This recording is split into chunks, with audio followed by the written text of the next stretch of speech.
Hey there! In today's video, I'm going to show you how to make obsidian in Minecraft.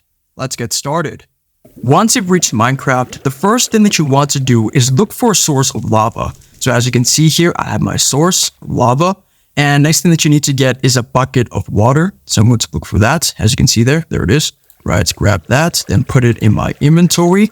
So now I'm going to exit the menu.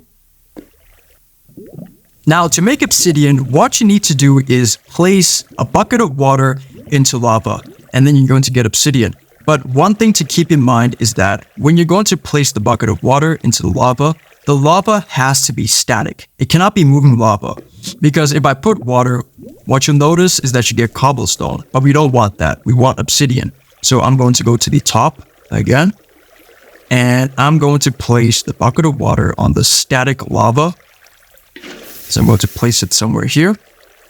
And there you go. It's right there. Obsidian.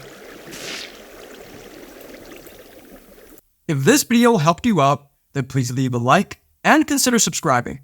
It's free, and it helps the channel to make more videos like this. Thanks for watching, and see you in the next one.